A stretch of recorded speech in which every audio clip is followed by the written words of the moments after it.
So I want to chat to Lisa. I hope that this call might make all of the difference in her life. Lisa, good morning. Good morning. How are you doing? Are you in a bed and breakfast now for the last few nights? I am due to the Street Angels. Okay, so thank God you're off the street. You're not in a tent at the moment, because you had been in a tent for... How long were you in a tent? For weeks and weeks, and it wouldn't be my first time in a tent. So on and off, for how long have you been on the streets and homeless? Oh, it's been years. It's been the whole 22 years of the addiction. It's been chaotic. And when did it all start to unravel? I tell you what, I smoked a joint of hash, and that's just a gateway drug, and that's how it all started. At what age? I was only 16. Oh, right. And that led on to... Were you drinking as well at that time, at that stage, or younger? No, I wasn't drinking at that time, but it led on to everything else. It led on to heroin, cocaine, crack. It led to everything. And drink, and I do drink as well. I drink to keep myself warm. You're pregnant now. Are you still drinking? I honestly, yes. Yeah, I know. It's all right. I'm not here to judge you. I'm just here to listen to your story. So be as honest as you can, you know. How long pregnant are you? A few months? I'm just near the 3-month mark now. Yeah, but are you on methadone now, or are you still using heroin? No, I'm 10 mils of methadone. Right. Okay. Yeah. And in fairness to you, you haven't been drinking since the weekend. No, I haven't. Are you trying to take it one day at a time? That's all I can do. So, in your late teens, things started to go wrong. Were you still in school at the time and still at home with your family? I was at home. I left school. Look, we all have our family problems. Everything just led to... it's chaotic, Neil. It's chaotic. It's chaotic. This is my first time ever looking for treatment, ever. Really? I've never asked anyone for treatment, and I'm 37 years old. I have 4 kids, they're in care. And now I'm pregnant again, and I just can't do it. Okay, well, I won't be allowed to talk to you about your children in care, okay? No, that's fine. No, I'm that's just fine. saying. So I can only deal with your own situation and the predicament. Absolutely. And your need and your want to change. But through your 20s then, did you never have a flat or a bedsit or a house share? I had bed sets, but it was always the wrong company, and, you know... And the company you kept then led down the slippery, dark slope to heroin, was it? Everything, prostitution, everything. Really? Yes. And you would use that money then to fund your habits? Yeah, absolutely. Yeah. It's a wonder. The only way I knew how. It's a wonder you were able to continue and that you're still around. I mean, you must have lost friends over the years. Oh, I just buried a friend last week. It was sad. You know? It was really sad. I don't know. Look, I must be here for some reason. I don't know how I'm not dead, to be quite honest. And how did you gather? Okay, you said prostitution. Was there much money to be made in that? Oh, there's a lot. Soul destroying work, though, for you, I'd say, was it? Oh, I'm a heartbroken woman. A heartbroken woman. It still haunts me. Have you stopped that now? Yes, I have. Okay. Absolutely. Because clearly everything you earned and everything you did was just to buy more heroin. Just to get on my day so I wasn't sick, and that was it. That was it, because I don't rob banks, I don't do anything stupid like that, but all I knew was myself, and that's what I used. Yeah. You know? Yeah, but this is the first time now that you've actually said, okay, I want change. I want to get myself well.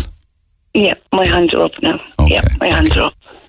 And you also have the added responsibility of a baby on the way. Yes, and it's very emotional, and I am a wreck. I'm a wreck. I'm nervous. I'm anxious. I don't know where to go. I don't know. I'm lost. Oh, I feel alone. I feel there's nobody out there. It's crazy. And okay, absolutely crazy. And this is just kind of a yes or no question. There's no family to go back to look for help. No. Okay. And your partner, the father of the child, where would he be? He's incarcerated. He's in jail. Yeah. Oh, it's a nightmare of a story in all sorts of different ways, isn't it? Oh my God, in every way possible. But you're in a much better place now. I mean, hang on a second now. You're on methadone. You are reaching out for help. You're in a bed and breakfast for now. For now. You haven't had a drink since Sunday. Exactly. And you want to get clean. Oh, I do want. I need to get clean. For me and for the baby, I have to get clean because I cannot do it again. I can't. I don't think I'll survive. Yeah. If I don't get clean, I don't think I'm going to survive this time. Oh my God! It must have been awful to have a number of children while still using heroin. Oh, it's horrible. God, it haunts me every day, Nate. I know. Every day. It must make you feel. You must have felt very guilty about it, about trying to perform and to be a mother at the same time of throes of addiction from a thing like heroin. Oh, the guilt and the shame is absolutely horrible. Some nights I cry myself to sleep. Most nights, actually. Thinking about the years. Thinking about everything and the baby I'm carrying. Does that worry you? Are you very worried about that? I am.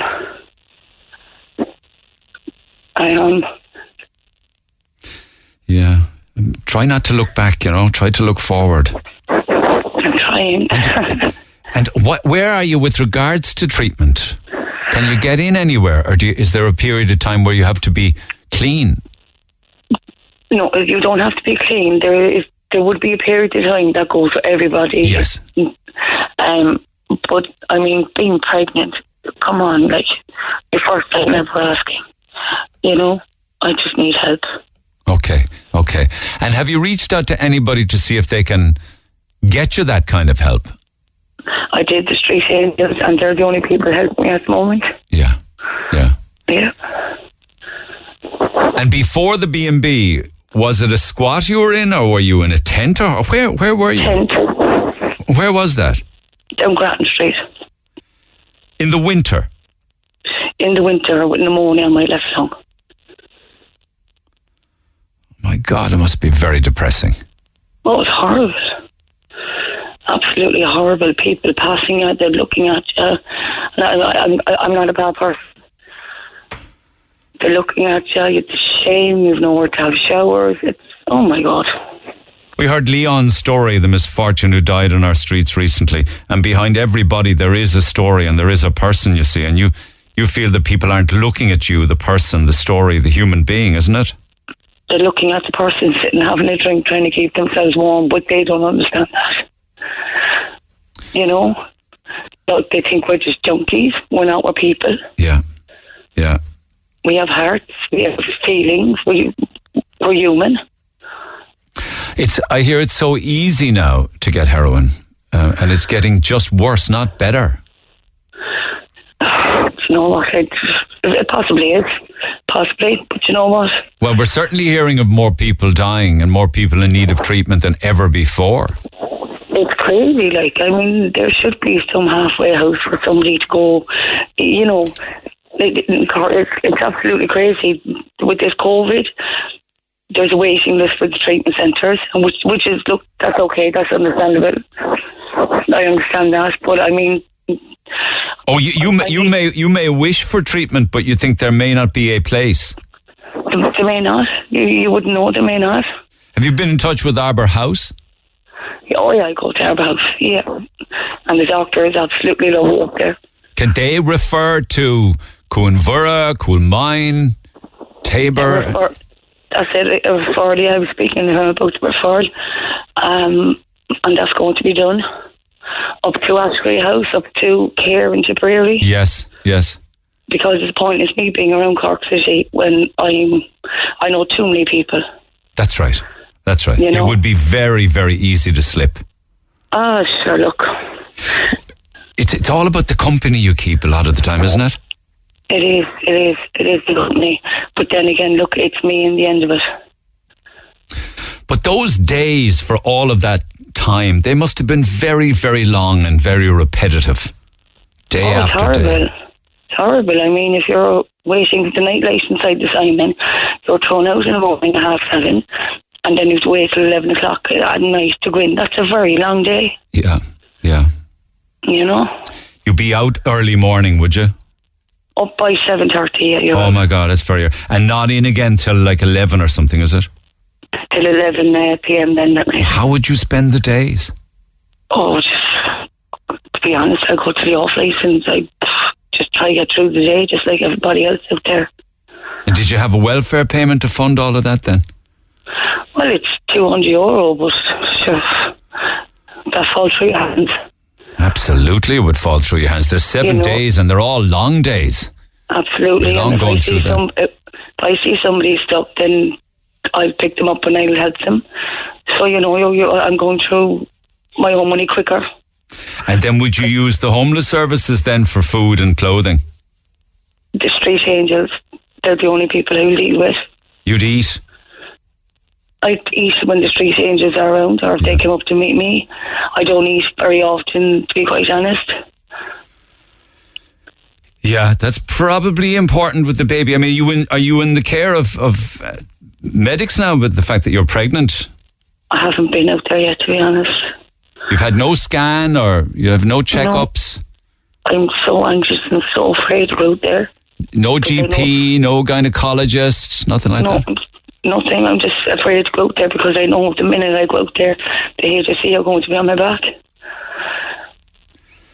To be on your back for the safety of your child. Absolutely. Look, I understand. I won't even go down that route if you like, because those stories are protected under the Child Care Act. Sure. As much for you as your children. I know.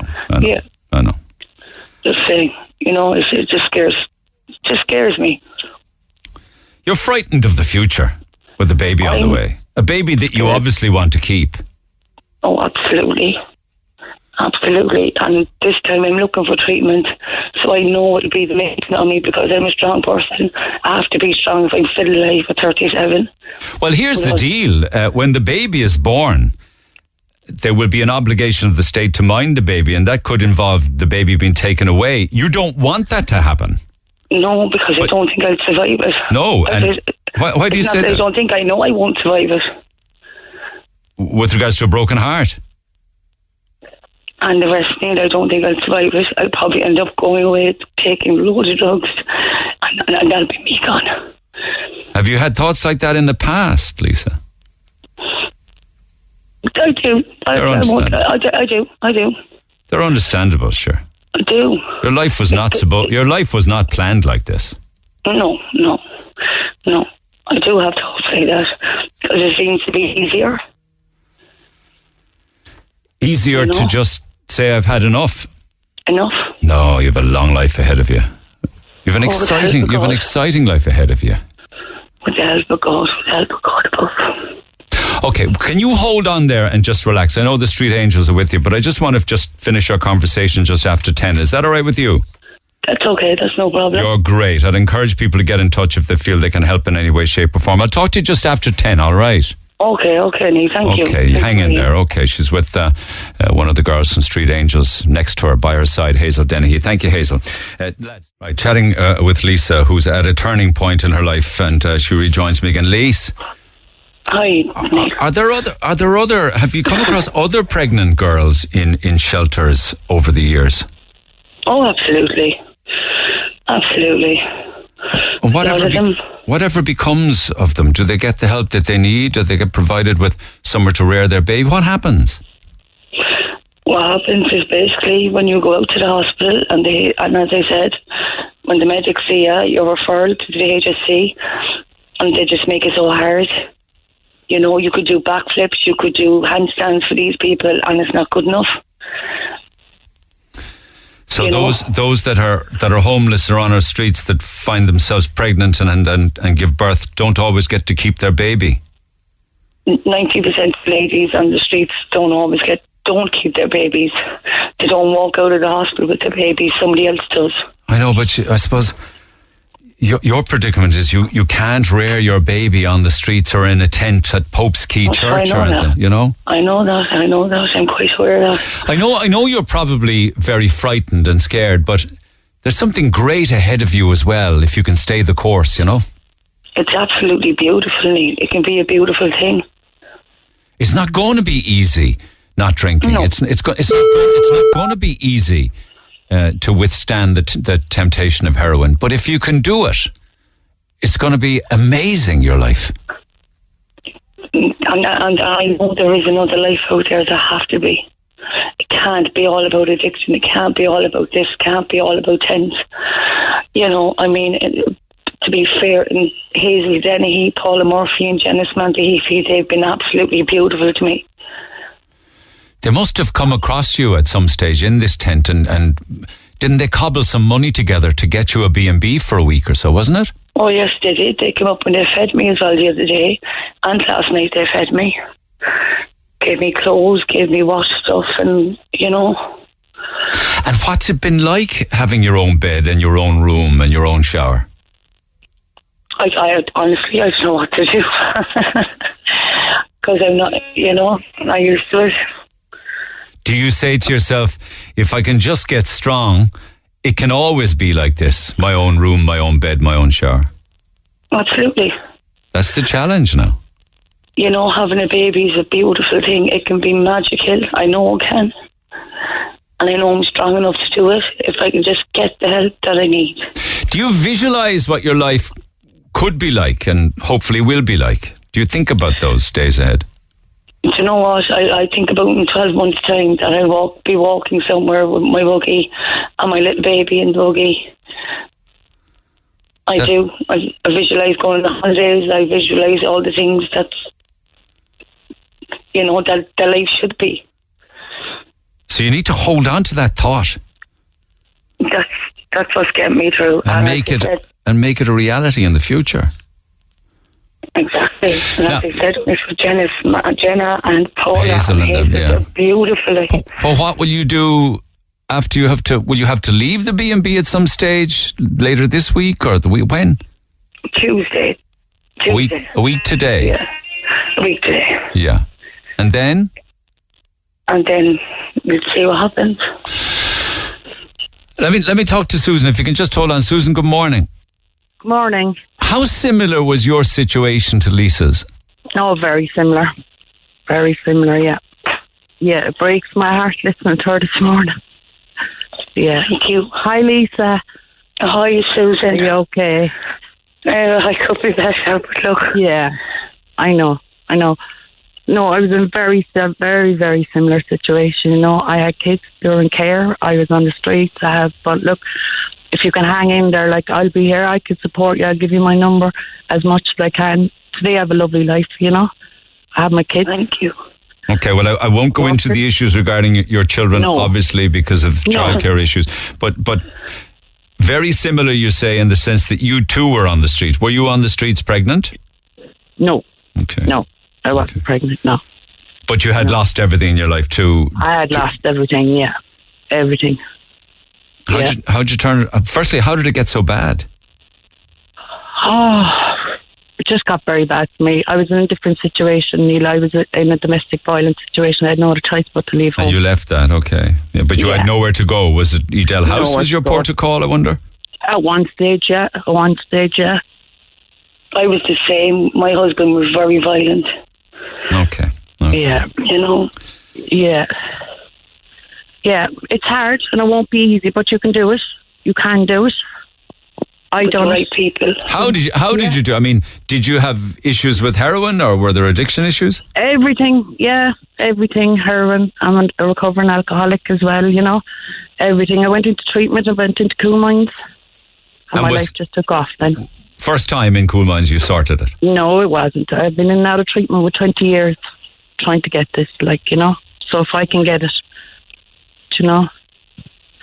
And how come it eventually clicked after 20 years of trying? I never gave up. I don't know. I never gave up. I thought my children would be a big factor in it, like they needed me. they needed me. I suppose that would have been a big factor for me, yeah. So to get them back into your life, you kept on trying to fix your life. Yeah, exactly, yeah. Well, were there periods that would be my motivation, yeah. Were there periods of, clearly would have been periods of homelessness then? Oh, yeah, a lot of it. And a lot of times I wanted to give up. I just wanted to get out of it. And a lot of times I tried to get out of it, but, it was my children. They were the big factor, like. Was it homeless on the streets of Cork? Yeah. In and out of homeless hospitals, B&Bs on the streets, yeah. Yeah. So you should be proud of yourself. And so will you. And bear in mind how hard Susan tried, in spite of slips and fallbacks. She kept on going. 20 years. So there's no such thing as a hopeless case. 20 years I've been trying. You will get there, Lisa. You can get there. You can have everything I have today, and I'm sure. How did you get it all back, though? Hard work, slow. It was slow. And sometimes I wanted to give up even in recovery, but I didn't. It was slow, because if you do the right thing will happen. Just to have to hang in there, and there is support. There's fantastic women's support. I'm a woman's woman, and I would be there to support you. There's a lot of if you have a phone, obviously, there's a fabulous bunch of women and on an NA page. So you use the services as well in the counselling of Narcotics Anonymous, Alcoholics Anonymous. You went to meetings. Yeah, all of them. Yeah, Arbour House is fantastic. There's a pre-entry course there as well to get into Ashley House. Did anybody provide you with somewhere to lay your head? A place to live? Not really. I was homeless up till I went into treatment, When you came out of treatment the last time and managed to stay clean, where did you go to live? I actually went to a recovery house in Bishopstown. Yeah, belonged to the Simon. Once you're clean, there's great support there in the Simon community. Fantastic. I went in there. I was in there for maybe 18 months. I started working with the Simon community for a year. They're fantastic support. Do you see that happening for Lisa? Of course. Yeah, it's there for her. Yeah. But she needs to build up the resolve to fight her demons. She do, and it's going to be hard. There's no one says it's going to be very hard, but she has. I just want to let her know there is support. There is strong women out there, that's willing to support her and help her, but she will have to put in the work herself, Yeah. I think she knows. She sounds as if she wants. Yeah, of course, she wants this. That's why, I wanted to pass on my number. You could hear it. She wants this. She wants a better life. So in difficult times on the journey ahead, women like you will be there for her. Of course, yeah. Just want to leave her know that. Yeah. Okay. How do you feel about that, Lisa? Thank you. Yeah. You are aware, Susan, that she's 3 months pregnant? I am. Yeah, I am, and that's okay. No, Ashley House is fantastic. They take women and children. When you're pregnant, they'll take you. They're great support. Have you contacts there to make that happen? I don't know. I'm still in contact with them, yeah, but I could make a few phone calls, yeah, and see what happens. Well, if you're making phone calls and we are, we're arranging to put Lisa in touch with Gemma Turner. She's the community drug and alcohol worker with the Drugs Task Force. Fantastic. Should be great. In Coolmine. Neil, sorry, can I cut in? Is that the Garda you're on about? Not sure. I don't know the answer. No, I'm just saying, they harass me 20 times a day. 20 to 30 times a day. The same, they harass me every day. The guards? Every day. Searching me, throwing my vodka out, and all I'm trying to do is trying to keep myself warm. 20 to 30 times a day. Move here, go there. And I'm like, will you tell me where to go? Will I go the other side of the bridge? And they're like, no, because we're patrolling that as well. What are you meant to do? Where are you meant to go? If you can't get back into the night shelter until 11 o'clock at night, where would they prefer you to be? My point exactly. There's nowhere, Susan, to go by day, so there's not. No, unfortunately, and especially with this lockdown, I don't think so. Well, Lisa, look, I'd be willing to meet you any day for a cup of coffee, for chat, every day till you get into treatment, if you like. Thank you. It's just the harassment is crazy of them. It's crazy of them. And you wouldn't mind, they're actually well aware of my situation. They're well aware. So no guard has ever said, or male or female guard said that you're a 3-month pregnant homeless girl. We want to be able to help you with something, no? No, they just say you want to go in, will you think the baby? And listen, and I'm like, what about me? Will you tell me where I'm meant to go for the day? You know, anytime I walk up the road, they stop, they pull next to me, get out, search me, embarrass me in front of everybody. That's daily. Did you ever have that, Susan? Yeah, I did. Yeah. Crazy, Susan, out there. It's absolutely crazy out there. Yeah, it's like as if nobody cares. No. Yeah, I wonder, is it that they are trying to keep our streets clean and they're trying to keep our, I suppose, you're no harm to anybody, but, you know, it doesn't look great for others then who want to use the city to be surrounded by people with addictions on our streets and on our bridges and things. Yeah, but why don't they pick up the phone, try and ring somebody for her? Thank you, Susan. Thank you. They don't. All they do is harass. They want to go out and find people. They're out there raping and murdering, and that's all they're doing. They want to go out and find them people and just leave the homeless alone. Because you're an easy, vulnerable target, I suppose. Yes, I mean, like Neil, I fell asleep inside the Catholic church the other day, right? Yeah. I woke up, I had a little drop of vodka next to me, I won't lie. And this was, what was it, Thursday. And I was just asleep inside the Catholic church. I was exhausted. I just needed to sit down because I go in there. Before I got into the B&B, I was going there just to dry my jacket next to the heater. And then the guards are coming in and saying, you need to go. And I'm like, but this is the church. Pouring my vodka onto the ground. It's harassment. Were you actually asked by the guards to take, were you taken out of the church by the guards? Oh, taking out. I was woke up and told to go. Yeah. And would somebody have reported you for being in the church?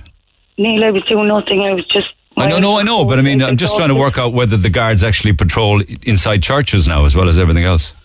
Well, I tell you, they must be doing it nowadays because it was just a disgrace to wake up to 2 guards up over you and they were nothing but nasty.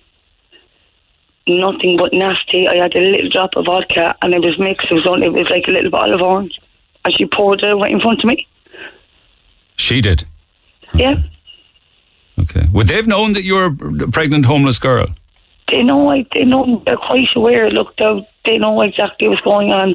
The guards they're not stupid people. And that's your reality, like that's your life. That's it, every day. I know. No, Gemma has nothing to do with the Gardaí whatsoever. She's one of the care and social leaders that we want you to put you in touch with just to start you on your journey. She's a superwoman who's going to take an interest in your case. Has nothing to do with the Gardaí. Don't worry about anything like that. And you also have Susan there. But what you're going to do when you come out of B&B, that's another issue that we need to look at fairly rapid, don't we? Absolutely. And listen, a couple of weeks in a treatment centre won't do me. I'm in addiction so long. I need 2 years in a treatment. I need to get out of Cork City because I know too many people. Susan, you know what I'm on about. Yeah. When you know too many people, it's very easy to slip back in. It's easy to pass, say, hi guys, how are you? I'd have a cavity there, and then before you know it, you're fucked again. Yeah. Excuse my French. That's right. The can leads to another one and then all sorts of other temptations. Did you find that, Susan? Yeah, 100%. I definitely think Ashley House would be the place, yeah. Yeah, and do you think that a lot of it has to do with, unfortunately, the company you were keeping then, Susan, yeah? Yeah, more or less. I found that company, you know. You sought it out? Yeah, you do, like. Because, Neil, can I tell you something? I've met the most beautiful people on the streets. Yeah. You wouldn't believe it. The most beautiful people, they have their own stories, and they have, I mean, these people, that I could write a book at 37. At 37, a book with the people you've met through your life. Absolutely. Do you know what? I met the most beautiful people on the streets. All with different stories as to how they ended up in that situation. That's what we sit there together and we talk about it. We cry, we laugh, we hug each other, we give out to each other. but we mind each other. Would a lot of the conversations when we look at homeless people gathered, is that what you're chatting about a lot of the time, how you got there? That's all the time. We laugh, we cry. Comparing stories? You know, like if one guy or if one lady's having a bad day, then I'll give her a hug. I'll give him a hug. If I'm having a bad day, if I'm crying, I'll get a hug. You know, we're not bad people. And how do you all feel then when you see everybody else going on with their life, to and froing like you're invisible? Do you know what? They just look at us as if we're dirt. As if we're dirt. And if they only knew, Neil, we're actually beautiful people. Okay. Yeah. Okay, Susan, can I give her your phone number? Of course, Okay. of course. And yeah. can we get working with everything else for you, Lisa, on your behalf, notwithstanding that you need to do most of the heavy lifting on this yourself, yeah? That's fair enough. Okay. Look, I'm willing to put the work in. I'm willing to give it 110%. Okay. And in the coming days and week or two, can I come back and chat with you again? You can, of course. You're more than welcome. All right, okay. And you too, Susan, all right? So both of you, do stay on hold here and we'll chat again, all right? Okay. No worries. Thank you. Okay, all right. Thanks. Okay, things will only get better, but a lot of it has to do with Lisa's resolve for change. Your thoughts on that are welcome. Text 0868 104 106. Pick up the phone on 1-850 104 106. I just want to get a better idea as to where Lisa's going to be when the money for the bed and breakfast runs out. There's a week in that, and whether or not that can dovetail into treatment. I'm not 100% sure whether that can happen. It may well be able to happen that she can go from there into the first steps of treatment and residential care in that regard. Back after the break. Neil Prendeville, the voice of Cork. Weekdays 9 to midday, Cork's Red FM.